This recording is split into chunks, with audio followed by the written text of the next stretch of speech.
Microphone check 1 2 1 2 1 2. Welcome to Squirrel Town Talk. I am your host, Mr. Squirrel Town. And today we have our special guest, Saskia Menendez. She is award-winning innovator, artist, motivational speaker. She is also a social change activist. We're still waiting for her, but I'm excited about this interview. This will be the first of its kind on this show. Like I've never done like a how would you call it? Like a driven social change driven type show. I'll just say that because I want her to get on here and explain a little bit more, and we can kind of dive into that. But just to give you a little bit about her while we're waiting. Saskia Menendez's story is one of breaking barriers, fostering inclusion, and championing diversity in the music industry. Celebrated for her innovative contributions as an innovator at Keychange and an ambassador at the F-List Music. With over a decade of experience, she is a live diversity expert panel member. She's advocating for improved representation, equity, and inclusion. As a multiracial trans woman who transitioned 14 years ago, she brings a unique perspective to her advocacy efforts, tirelessly working to reshape the music industry landscape. In addition to impactful work, she is devoted she is a devoted parent of two children and is currently in the process of creating a brand new track set for release in 2024. Her commitment to academic excellence is evident as she prepares to undertake a PhD in gender equality in music with a primary focus on trans and non binary inclusion. She recently completed her MA in music marketing in 2021, building upon a musical education that began at the age of 8. She is also the host for the awesome podcast Music Industry Insights Worldwide. She's a voting member for the Brits Award and a Roll of Honor inductee in the Women's Music of 2023, Agent of Change in 2024 nominee, and Inspirational Global Diversity Role Model of 2023. So yeah, she's done a lot. Very powerful woman, making things happen. I'm trying to get her on as quick as I can. Let me get this back. Let's see. Let me tap this in and get her in here. She says she is here and on. And so I'm going to get her on as soon as I can. But yeah, like I said, I'm excited about this opportunity to be able to finally do something different. I mean, it's still in relations to music, but this right here is something different for our show. And, you know, I'm all about diversity. If anybody knows me, they know I'm all about diversity. I live it, I breathe it, I believe it, diversity. So yeah, we're gonna get her on. And in the meantime, I'm gonna go ahead and play one of her videos on her show. And just to give you a little glimpse of what she's all about. Check it out.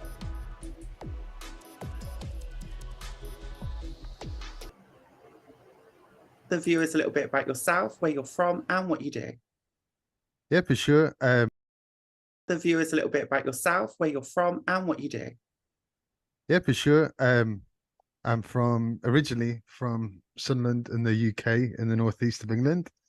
Kind of humble beginnings, but have ended up doing okay. Yeah, I run a night called Hishi there, which it's a record label, an event series, and a clothing brand. And we do parties in 45 cities in the world now. And it's all about inclusivity and kind of looking at intersectionality. So it's a party for all genders, all ages, all sexualities. And also we try and also push things like body positivity and inclusion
No worries. Yeah, I I can had. hear you. Yeah. Good afternoon, everybody.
It wasn't. Oh, it's in here. It's in here.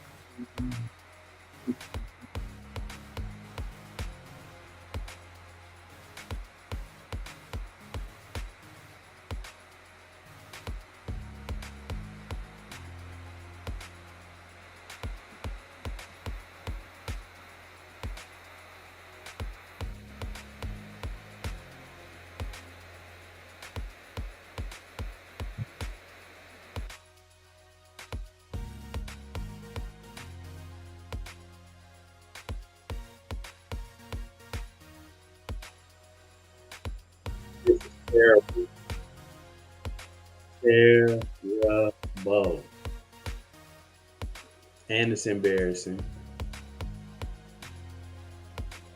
Most of the time I say, gotta love technology, not tonight. Tonight, I hate it.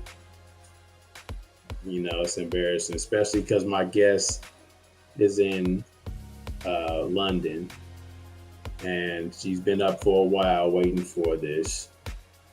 And so, I don't know. It's frustrating.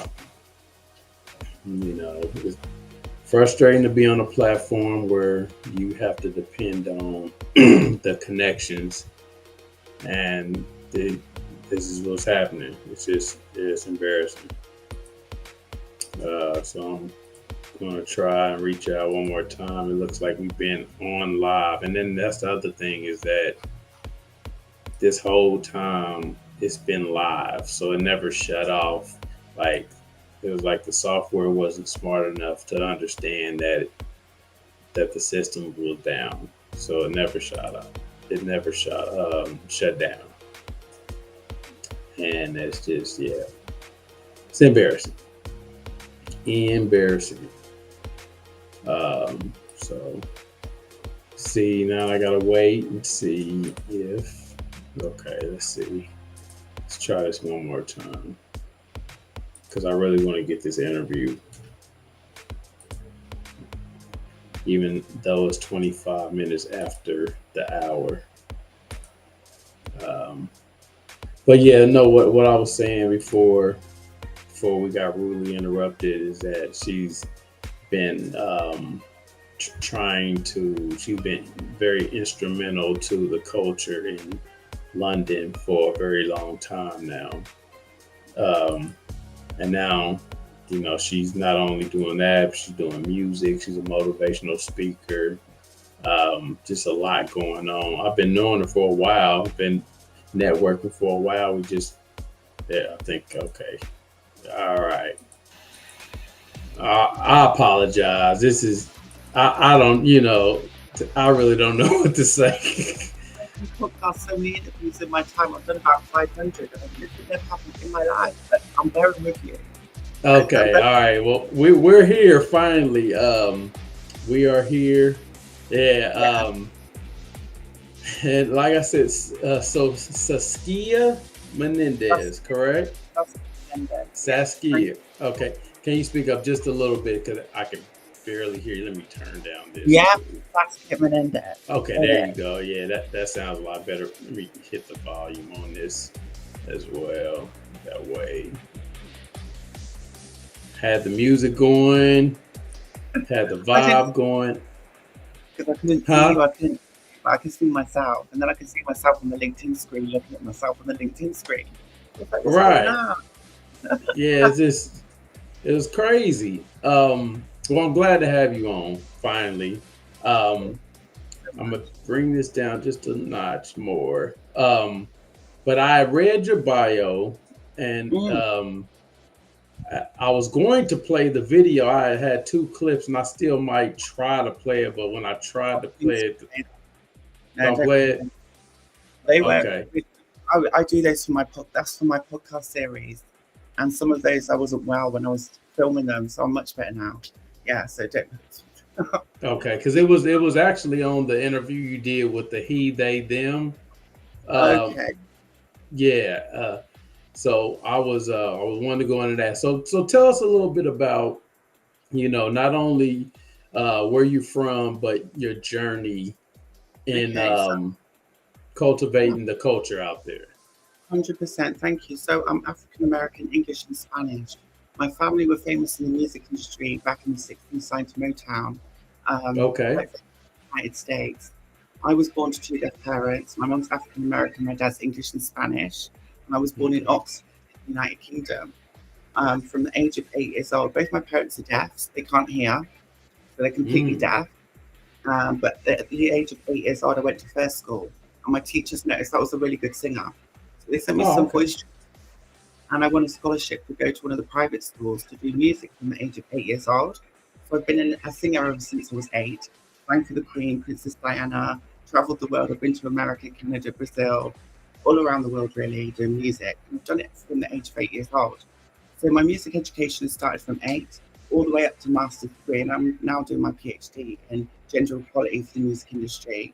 And I'm also an diversity ambassador, a researcher, a mentor, social change activist, and artist. So yeah, I keep my hands busy, but Yes, you do. I'm also trying to represent both my cultures that I represent, but also my own community as a trans woman. Because there isn't anyone else doing what I do really. So I don't have the competition that everyone else has in the music industry, which is a real massive bonus for me. So there's only a Yeah. couple of us. So it's actually worked out really well for me. Yeah, and I just love music. I love what I do. I'm bringing out some new tracks later on this year. And yeah, just going on with my music. So really, I've come from a very disadvantaged family. Some of my Hmm. family live in Miami in the United States, and some of them live in Alabama. So Hmm. basically, they've been helping me do a bit of my music as well. And yeah, hopefully, I'll be bringing that out later on this year and just keep just doing the work that I do. So I do a lot of public speaking. I travel Europe and do a lot of talks in Europe. I'm coming to Hmm. Hollywood later on in September to do some talks in Hollywood. I just got Oh, back from really? Nashville, from the music industry conference in Nashville. So yeah, I do loads of stuff. I'm jealous. I still haven't been to. You talking about music biz, right? The I did. conference. I was Ah, Yes, I was a speaker on the panels, and I did a roundtable talk as well. Yes, wow. Okay, okay. So, and you're in London, right? I'm based in London, so it's now nearly 3 a.m. in the morning. Yes, and I don't Mm, generally do these late nights unless it's music. I would never do right. it this time of in the evening because I can't concentrate as much. But with my music, I'm always doing it at night. So this is probably one of the first times I've done this so late. So And yeah, I appreciate it. I really stress, especially now that the computer system went down and all that. I truly appreciate this. not your Um, so I'm gonna make it quicker than I will make most. So you're from London. yes. Um, you're trans. I Tell am me, sexual, not transgender. So there's a difference okay, between transsexual, not transgender. So tell yeah. me about some of the challenges that you've had being trans, being half African American, dealing with music, and Okay. all of the above. Yeah, well, I firstly go with my family. So because my family's African, part of my family's African American, they don't all accept the fact that I'm trans anyway. I went Mm-hmm. into children's home. I've been in foster care, and I was brought up by my grandparents. So Mm-hmm. yeah, there's been a lot of challenges along the way. But I've also got 2 children and a grandchild as well. So I have two Oh, children. They're now 24 and 19. So I have two okay. young, a little bit younger than me, but not much because we started quite early when I was younger. Yeah, so I've got 2 children, and I just find it sometimes it's really difficult for people to understand what it's about because now we have so many people saying that they are trans, but not Mm-hmm. necessarily being trans. I think it confuses society on Yeah. what it means to be transsexual rather than transgender. So yeah, I think that's been a difficulty for me is education, representation, and data. So that's what I'm Yeah. trying to do in the music industry at the moment is collecting more data and obviously speaking up and educating people on the issues and barriers that not just trans people, but Mm-hmm. underrepresented disadvantaged communities across the UK face. So I work with all the major organisations here in the UK. I work with some organisations in Europe and in the US as well. And I'm also part of the LGBT Journalists Association, which I'll be attending in Hollywood in September. So I'm obviously part of all these different networks. Hey, you you, Really, you stay busy. well, yeah, because you've got it's not what you know, it's who you know in music, unfortunately. And you can be a good artist, but it's really about what you know and who you know, and networking and meeting the right people and staying Mm-hmm. passionate and being determined. And it's been a struggle coming from a disadvantaged background because of the money and trying to find Yeah. good producers. And I think a lot of the time I've had to build relationships and allies across the industry, but that takes time. It takes Yeah. time, it takes effort, it takes energy, which has kind of slowed my projects down. So I finished my master's degree 3 years ago. Mm-hmm. It's just been going on since then, really, and doing a lot of activism work and public speaking work. But then obviously it's just kind of, I don't know, I've just been kind of networking a lot and looking at what kind of research I can do what I can bring to the table that's different. How am I going to innovate this music industry? And how am I going to diversify the music industry landscape? Because there isn't anyone that's done that here in the UK. So I'll be the first one to do that here in the UK. I know you have Yeah. people in the United States, but she's originally from Germany. Hmm. And the UK are very conservative in certain areas when it comes to the transgender topic or the transsexual topic. So for me, it's about making people understand, and obviously Hmm. we're changing government soon as well. So I think I didn't realize how much politics has to play in the music industry as well. That's Yeah. something It's a I lot learned. of politics. That's Yeah. something I really learned actually, is I didn't realize how much power the government has as well in the music industry and what they're willing to platform. So I think a lot of my struggles have actually been due to a conservative government at the moment that hasn't platformed trans women. They're quite willing to platform trans men, but they're not willing to platform trans women. There's been an issue on that recently. So I'm hoping that will change. And I just Yeah. do loads of talks and conferences and meet loads of people. And everyone I meet is just really kind, open, accepting. I don't really have many problems in the music industry apart from Mhm. making. I think that's probably my hardest thing is to That's actually make. everybody's problem, making money. Yeah, making Yeah, money in this industry, you have to find ways. You can't. It can't always be about the music itself. It has to be about other things. One thing that when I got back into it, the first thing I was thinking is, okay, I can help, but how am I going to make any money in this? And you got to get creative. exactly. And just diversify your income as well because you can't just make money off selling records anymore. I don't think that really has existed. It's more about the live touring and merchandise and obviously Mhm. just getting out and public speaking and building your fan base. And I think I've been able to do a really good job of that without any music anyway, from just doing Yeah. my tour. And I think that people are really engaged and people are really interested. And it's a topic that no one else covers. So I have a massive gap in the market that I can fill. And I did international music marketing as my master's Oh, degree, actually. So I'm really good at wow. marketing. And my music education from the age of 8 has been from GCSE, we call it GCSE here. So that's like secondary education, A Okay. level, bachelor's degree. I did events, music, and media management. So I've always done music. I've always done that. And it's just been the love. It's been my passion. I wouldn't want to do anything else. But it's just Right. literally making sure I can pay my bills, I can survive, and I can obviously progress. Because I think that's really, really important. And I wouldn't want to sign all my rights away to anybody either. I think that's you need to be Absolutely. very sensible. Yeah, you work hard at writing these songs and performing, and everything that comes with the music process. You sure don't want to be giving away all your rights. Well, that's, That's yeah, that's your pension at the end of the day for giving away all your rights. exactly. Yeah, your Happy. residuals. I call them residuals. Yeah. Yeah. So I got a question. So you said so. What I read was that you became trans about 15 years ago. Is that correct? Right. Yeah, before Okay. this big happened, this was it was because I think it's kind of blown up a lot since COVID with the social media and people identifying as something or understanding or trying to Hmm. understand what the topic is. But I did this way before any of that happened.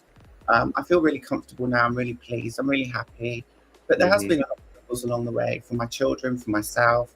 Hmm. Financial drops, not being able to get employment as easily, Yeah. discrimination, stigma, harassment, bullying, sexual Hmm. advances, all sorts of different things that you just wouldn't even dream of thinking about. But yeah, they all happen in the music industry. It's like a big playground, to be quite honest. And I think that's one of the things that I'm trying to change. I was on the misogyny and music inquiry for the UK government as well, looking at how Hmm. women get treated in the music industry compared to men, and Hmm. the amount of women that are in the music industry signed to labels compared to men. I think it's really important that we have equal representation, but we also have proportional representation. So it was Right. really, I've been pushing for that for the music industry for a little while now, is to make sure that we have such a diverse community here in the UK, is that Hmm. we be represented and we should be represented and everyone should be welcome in the music industry, regardless of their Right. race or class. Yeah, it And shouldn't matter. I mean, you're a musician at the end of the day. It don't matter what you identify as, or or anything like that. You're a musician, and it's all exactly, about what you're and it's your creating. right, right. And I think, here in the UK, we still, our music industry is still mainly run by older white men. We don't really have many women in boardrooms or diverse people in boardrooms, to be honest. And that's something that I always work with. I work alongside Black Lives in Music. I work alongside the Music Venues Trust. I work alongside the government and the live music industry. just to help sure that we stay diverse, we're representing everybody, and we're including everyone, so everyone feels welcome, heard, and seen. And I think that's just something that I've really been working hard on. And I'm also doing a few talks with the PRS and the PPL, which are our collection rights societies as well. So yeah, I'm doing a lot of really good things in the right places. It's just literally for me trying to find the right people with the right talent on the musical side, which I think is a little bit harder actually than the music business side. The music business is more of the educational stuff, what you bring to the table.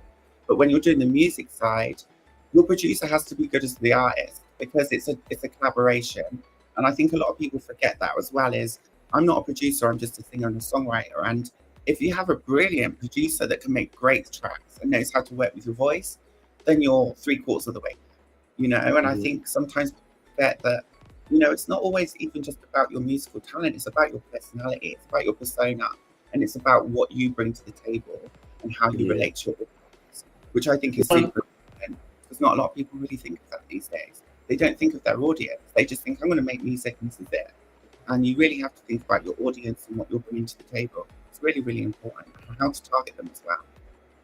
So have you like part of as a musician, since it's so much pushback, it sounds like in the UK, are you learning to produce learning to engineer tracks? I'm not a technical person at all. I even struggle trying to tune in my television, to be quite frank. So I'm not a technical person. I do record I started to record myself at home now rather than going to a studio because it's a lot cheaper. And then obviously once that, then sending it on to the studio or to my friends, because I have so many good friends in the music industry that are super talented, that have worked for all the major labels and for indie labels, and also producers as well. So sometimes I've got some good tracks and then I can pass them on to my friends. But again, it's literally making with those friends and being able to trust those friends as well, because, you know, this is a cutthroat industry. It can be very brutal at times, and people can also see your creativity in your work, because that's also happened to me as well. So in different ways that people can steal your creativity, that you have to be careful, and it's always a learning curve for me. But it's a really about trust and meaningful relationships. I think that's really, really important. So what genre do you like? Do you prefer as far as music wise? Oh, that's a really good question. I'm very eclectic, so I love R&B, hip hop, reggae, dance, rock, rap, pop, anything you name it. I classical music, I like that. But my specific genres that I'm going to be focusing on is going to be dance, pop. That's what I want to do, or maybe a little bit of R&B pop. But yeah, along those kind of lines, to be quite frank. And I think that's a really good place for me to start and a place for me to grow, because when you look at some of the stats and the figures that come out, I think it's 1% of female and trans people are actually in dance, electronic dance and dance pop music at the moment, which is really, really shocking. So we need to do a lot more work on that. And we also need to make sure that we're representing everybody and we're being inclusive and diverse. So I think maybe when we get a new change of government, which will happen soon, so I think we're going to have ours at the same time as you're going to have yours in the United States. So I think our government will change hopefully, and it will become a lot better, because we've got kind of a Donald Trump style government at the moment. So like how easy or how hard has it been, you know, with your lifestyle, with the way you know your genre, go back, you know, how hard is it to perform? Easy has it been to perform out there? You know what? I think it's been pretty good in terms of getting panels and talks and being able to do my, you know, my motivational talks and performances. But at the same time, they've been opportunities what I've taken for free. I haven't really taken them for money, because I still look at them as value. I still look at them as networking. I'm still looking at them as collaborations and meeting new people and getting to meet other people in the industry, which I think is super important. There's been a lot of opportunities that have come along in the United States, in Canada, in Europe, which I've taken all of them actually. I've really been lucky in that respect. And there's some really great people that work in this music industry that I've met from all around the world, and they do keep in touch, they do help me. So I do know that the government has an influence on who platforms you. But then when it comes to supporting you and building you and developing you, because artists don't really get developed anymore. labels don't pay for artist development like they used to. So you They have to don't. develop yourself. So this is Mhm. the kind of thing I've been just focusing on, is literally developing myself, developing my skills, making sure that I'm improving everything that I do, and that I'm keeping people engaged and consistent. Because it's really about consistency. It's about making sure you're keeping people informed, and it's also about bringing something different to the table. So yeah, I'm kind of lucky in that respect, and because I have Yeah. an education that backs up, my the work that I do, I think that really does help. Um, but not everyone's been accepting and not everyone's taking me on board. That's Mm-hmm. fair enough. There's been some pushback from women, and there's also been pushback from different people in different parts of the industry. But that's to be expected. I've always had that in my life, Mm-hmm. so I'm not expecting everyone to like me and I'm not expecting everyone to support me. That's not going to happen. So it's just about being realistic with that and giving people time and being patient as well. Do you know what I mean? And making sure that I Yeah. give them time to digest, to understand, but at their own pace, rather than just pushing it in their face and saying, "Oh, this is me and this is who I am." And I think that really, really works. Actually, yeah, I've been Mhm. really lucky in that respect. So why do you think that pushback is like you mentioned something about women? Some women have pushed back. Yeah. Why do you think that? Well, I totally think that because at the end of the day, women are very underrepresented. So if you look at all major labels, I think 1 in 5 people that are signed to a major label or any record label are a woman.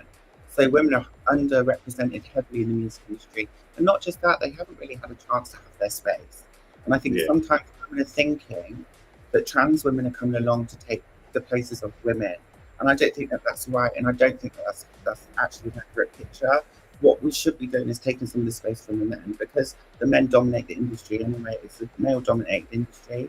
And at the same time, Absolutely. represent everybody. There is some pushback on that because I think, yeah, I kind of understand the struggles that women have and women's rights, and women have fought so hard for those rights. And to Mm-hmm. have those taken away by somebody is just completely unacceptable. So I always work alongside women, and I won a Women in Music Award last year. And I've also worked with some other female kind of projects that I help, because it's really nice to have female representation from across the board, because that shows that we can build allies and we can also support each other and share that information, because sharing information is crucial as well to educate and have representation. If we don't see somebody, you can't really feel like you're welcome. You don't really feel like you're seen or heard. So I am that visibility and I'm that beacon of hope. And I want to see the next generation of talent come through that talent pipeline, because there's a talent pipeline issue. There's a Yeah. talent pipeline issue with the education of music. There's a talent pipeline issue on how we support trans people in the industry and what we go through and what we have to we have to go through a transition. Our voices Mm-hmm. change, our bodies change, our look changes, everything changes. So I think that's another really important part. And because I did this 15 years ago, I'm not doing what a lot of people are doing and doing it in front of a stage or doing it on stage or having scars up on the stage and showing all that. I don't need to do that. I just see Mm-hmm. myself as a person. I don't really want to use that tag if I could help it, but I'm just being open and honest with what I am. I just believe we're people at the end of the day, but it's kind of become very politicized and it's become very stigmatized and it's become very, I don't know, a bit toxic sometimes, that debate, to Yeah. be honest with you. And it never used to be. It didn't used to be that bad. I've never had an issue with toilets. I've never had an issue with my passport. I've never had an issue with anything. But now Mm-hmm. there's different issues popping up that I didn't even know about. And Mm-hmm. I'm with the most people that talk about it. So yeah. And is it they are they judging your talent or are they judging other things? I don't think that people really look at your talent when it's a trans woman. I think they just look at it as you're a person, and people have their own thoughts and their own feelings on that. And some people are open and some people are closed. That's their problem, not mine. And the way Yeah. people treat them isn't because of you; it's because of their self and their own issues. So I always bear that in mind. And I'm a quality and diversity ambassador, so I work alongside a lot of different people in lots of different countries, in lots of different backgrounds, lots of different religions. Don't really have a problem, but I do find that sometimes there's religious issues that get in the way. There are political issues that get in the way, and sometimes there are some kind of discrimination issues that do get in the way. Um, Absolutely. and I feel kind of like the trans community now is where the black community was maybe 20 years ago, 30 years ago in the music industry. So we've still got a long, long way to go. A long way to Mhm. go. But I think we are making positive steps and we will get there step by step. It's just not going to happen overnight. So what's gonna need to happen? What's Yeah. going to happen? I think basically that it's going to become more diverse. It's going to be more representative of all different cultures and all different backgrounds. And I think you're going to start seeing artists that are not always 21 years old or even 19 years old, because I don't think that really matters as much as it used to. You know, Right. there was a lot more manufactured bands when I was growing up, and it was a lot more, you know, the labels had all the power then. You Yeah. can now sit in your room and you can put your stuff on Spotify, and you can.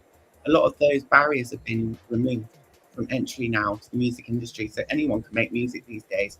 It has become more competitive, but it's Mhm. also about knowing who you are, what you represent, and having those contacts is crucial.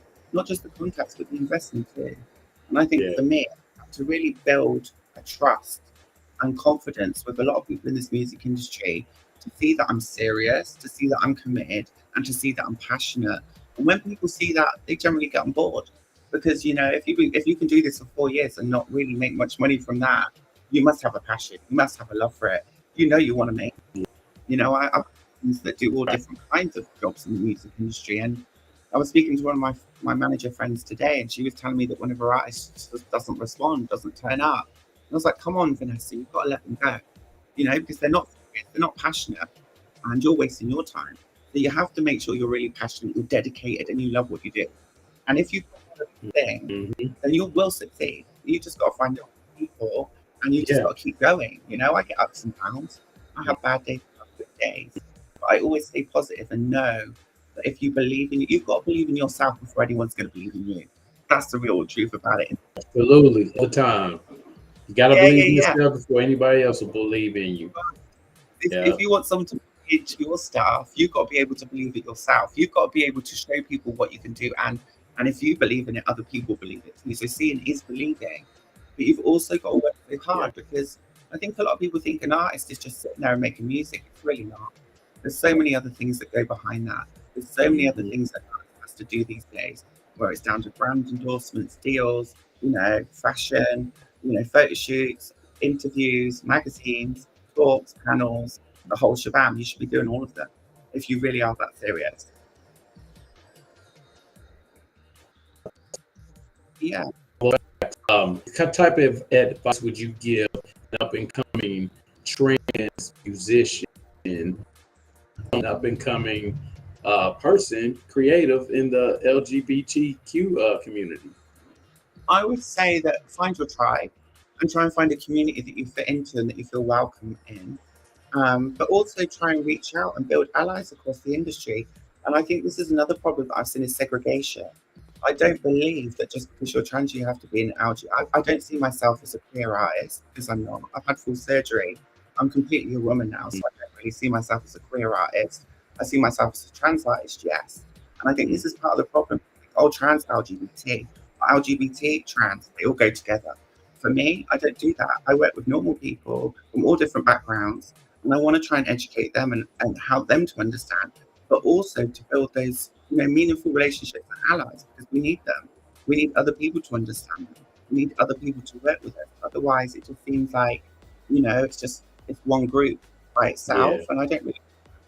I've never been like that as a person, and obviously being multiracial, and obviously having diversity in my family and my friends, I've always wanted to work with different people and different backgrounds. So for me, it's about if you're from the LGBT community, don't give up, keep pursuing your dreams, find a tribe that you feel comfortable and safe in, and just collaborate and collaborate and collaborate and collaborate and be consistent. Because I think those really, really, really important. Great. Last Say question. that. Last question. Um, the signal and connection is just bad tonight, but I would ask you, where can others, the viewers that watch this, where can they find you? So you can find me on LinkedIn, and that's MIZSASKIA, Miss Saskia. Or you can find me on LinkedIn at Saskia Menendez. Or you can find me on Facebook, Saskia Menendez. You can find me on YouTube. You can find me on my podcast, Music Industry Insights Worldwide. I've got over 50 episodes from all different Wow. music industry professionals around the world, from Africa to the US to Canada and Europe, and all over the world, actually. And they're from Yeah. artists and music industry professionals. Yeah, and I think I built up a following of around 25K followers already, and I haven't released Mm. even track yet. So I think I've done a good job at building a family, you know, and I think too. I've been consistent with that. You know, I get out and I meet people face to face, and I hang out with people and I chat to people, and I think that really does make a difference. And also in this music industry, there's no point just making music and sending it to people you don't know. You really need to make a relationship with these people that you want to send your music to, or have someone that knows that they will not respond to you otherwise. They get flooded with music every single day. And if someone knows you, they're more willing to help you than if someone you've never met before, they don't understand you, they don't know who you are, you're just going to get ignored 99% of the time. You might be lucky one-offs, but you know what I'm saying? You really have to get to know people in this industry, know what they're about, and also learn how the industry operates. Because I don't think a lot of artists these days even know how that works, you know? No, I would say 90% of the people for management, development, or anything like that, yeah, they don't know the business, and it's frustrating because they don't want to know the business, you know, and that's probably I think so. I understand. This is it, and this is why they end up signing these contracts, and then all their rights are gone, or they end up with no money, and they end up broke. Look at TLC, what they did when they first started their album "Crazy Sexy Cool," and you know they were multi-platinum hits, and they didn't make a penny. And that's something that I really realized when I was younger. I watched those things, and I thought, Saskia, you need to understand how the legal stuff works. You need to understand how the music business operates. You need to understand who these main players are. You need to learn about sync. You need to learn about publishing. You need to learn about record deals. Because there's three parts of the music industry, and then also live, how that works, because they're all different, and you can make an income from all of them if you get it right. And I think that's also a really important part of the music industry. And I think because I've done it from a very young age, I understand how it works, and I've also been doing it for a long time. So yeah, I think it's given me a massive advantage over a lot of artists. But I also think it's about personality as well. It's not just about your music, it's about you as a person. How do you relate to people? Do you make them happy? Do you make them feel comfortable? Do you make them feel welcome? And do you engage with them? People don't really yeah. off more. It's personality, creativity, the look, whatever. You might have to not more, but you might not get signed because other personality or more sociable, you know. So I totally agree. Totally. And I also think the music industry has changed because it has become more of a popularity contest, like you said, rather than talent. And I think this is another thing sometimes that you can look at is a lot of people will now look at your social media followings and say, oh, they've got this many followers, let's have them on. Let's invite these on the show. And I don't really agree with that. I think it really should be based on talent, because when I was growing up, it was talent that I used to hear on the radio. It was talent that was music that I used to go and buy. You know, I think you have to have some form of talent. And I think that will get you by as long as you've got personality and some talent. It doesn't matter if you're the best of the best, but you've got to have some talent. Like I said, with the podcast tonight, you know, said, but one thing in show, I really want to hear the comment. We can talk about this again. Okay, that's brilliant. And thank you so much. It's actually been a real pleasure to actually speak to you and get to talk to you. And I know, sorry, it's a bit late, and we've had some problems with the connection and the Wi-Fi and stuff, and it does cut out some. But I've really, really enjoyed just talking to you, getting to know you more. And I know we chatted on LinkedIn before, and I've seen some of the amazing work you're doing. So I know keep that up as well. That's really, really good. And we're bringing out some new music later on, which I'll be happy to share with as many of you as possible. But I'm still working on it. And I don't really want to rush, you know. I think it's better to wait and to hold back a little bit anyway. So everything happens for a reason. But I believe, good things come, and you've got to believe in God too, because God's good. Yeah, it most definitely does happen for a reason. So thank you all for tuning in tonight. Saskia, as you can all platforms, social media platforms, check her out. She has a show as well. Anticipating the release of her new single whenever it comes out. Thank you so much. I will send you a copy of it before it comes out. We'll get to get some feedback. Yeah. Thank you so much. So,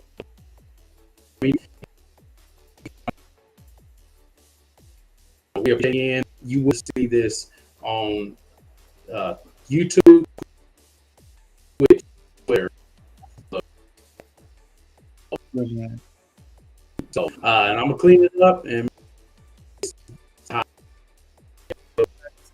Thank you so much. I'll also be sharing it on my platforms too, so all of my followers will get to see it too. So thank you so much. I'll give you a bit of promotion as well. See cross promotion and collaboration. There you go. Cross Atlantic collaboration. I love it. Thank you, everybody, and it's been a pleasure. 3 o'clock in the morning now. So adios, amigos, and ciao. I'll speak to you soon. Bye.